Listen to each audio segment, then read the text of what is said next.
January 12th, 2026. A date that will echo through Silicon Valley boardrooms for decades. On this day, Apple officially pivoted. What began as Sam Altman's triumphant appearance and the flashy Apple Intelligence announcement at WWDC 2024, complete with ChatGPT integration hailed as a revolutionary partnership, has unraveled into a stark 2026 reality. Apple didn't just sideline OpenAI, they handed the keys to the iPhone's most iconic feature, Siri, to their oldest rival, Google. This is the Silicon Betrayal. Let's dissect why this happened.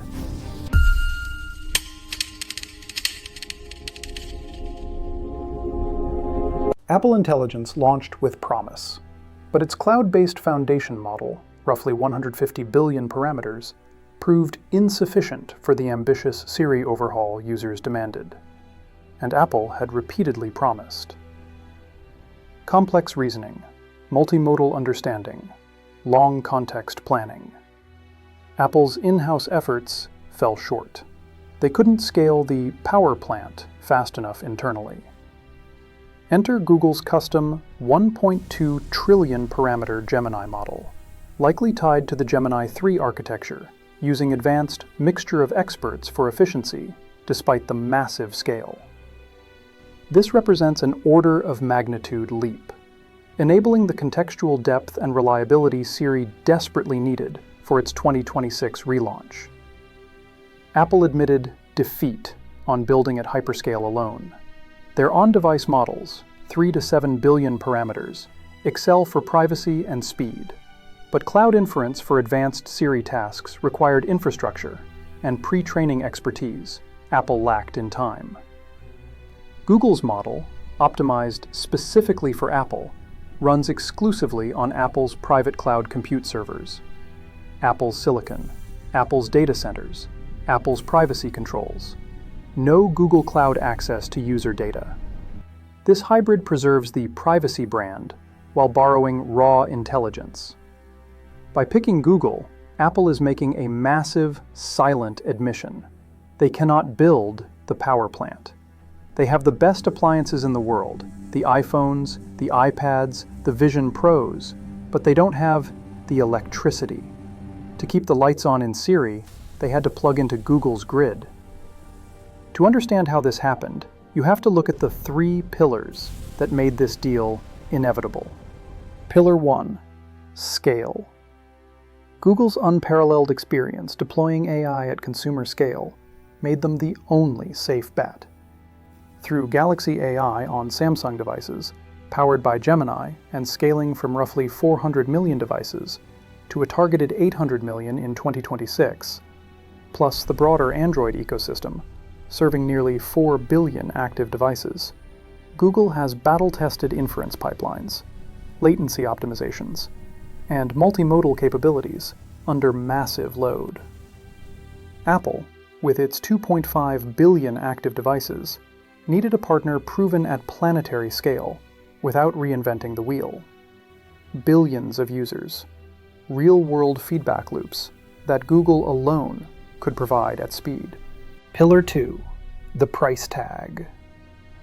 Apple will pay roughly $1 billion annually in licensing fees for access to this custom, ultra-powerful Gemini model. A fraction, a mere single-digit percentage of Apple's enormous services revenue stream, which hit record quarterly highs around $30 billion. Implying annual services exceeding 100 to 110 billion, with iPhone alone delivering 85 billion in just one standout quarter. This is a bargain for leapfrogging years of R&D, accelerating the Siri revamp, codenamed internally as Linwood and Campos, and delivering the personal context Siri upgrade without ballooning CapEx on training clusters immediately. Apple continues building its own trillion-parameter ambitions and AI server chips like Baltra. But this deal bridges the gap. Pillar 3. The hybrid architecture. Private cloud compute is the masterstroke. The 1.2 trillion parameter Gemini model, using mixture of experts architecture to keep active compute costs manageable, lives and runs on Apple's dedicated PCC infrastructure. Apple Silicon accelerators, on-prem data centers, end-to-end encryption, and auditability that satisfies Apple's privacy-first ethos. User data never leaves Apple's control. Google provides the brains via white-labeled weights and inference optimizations, but they gain no telemetry advantage. This setup preempts antitrust scrutiny while leveraging Google's search index for factual grounding when needed. Elegant. Ruthless. This leads to the kingmaker strategy. Apple isn't fundamentally an AI company in the foundation model sense. They're a distribution monopoly. With iOS ecosystem lock-in, billions of daily Siri invocations, and unparalleled hardware-software integration, Apple dictates terms. They forced Google to white-label Gemini completely. Users see enhanced Siri, Apple Intelligence features, personalized context, answer engine capabilities. No Google logo. No powered by Gemini branding. No direct user exposure to the rival. Apple retains the kingmaker position, choosing the best model, evaluating OpenAI, Anthropic, etc., but selecting Google for scale and search synergy, controlling the UX, the privacy narrative, and the monetization upside through services growth.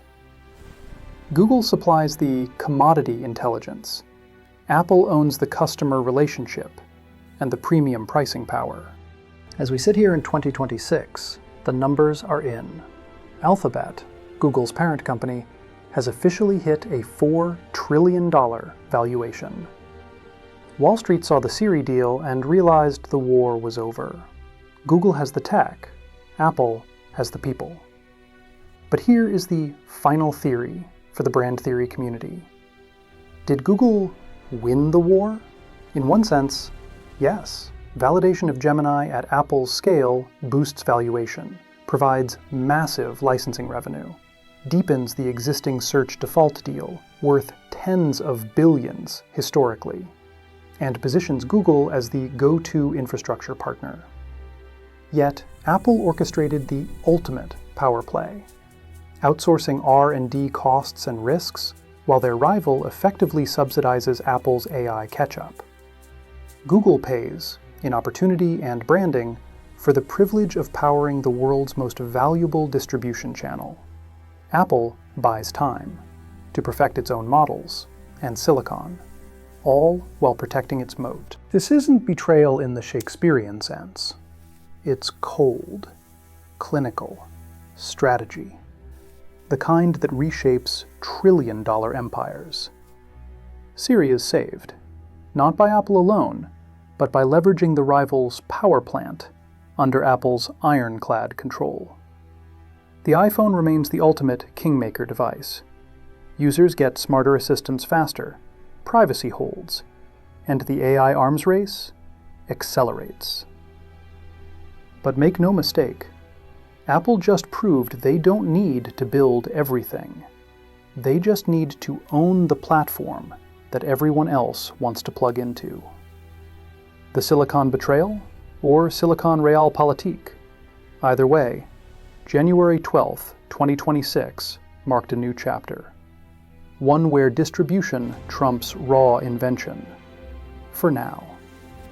Stay tuned as Apple Intelligence evolves, and watch for Apple's own trillion-parameter play in 2027 and beyond.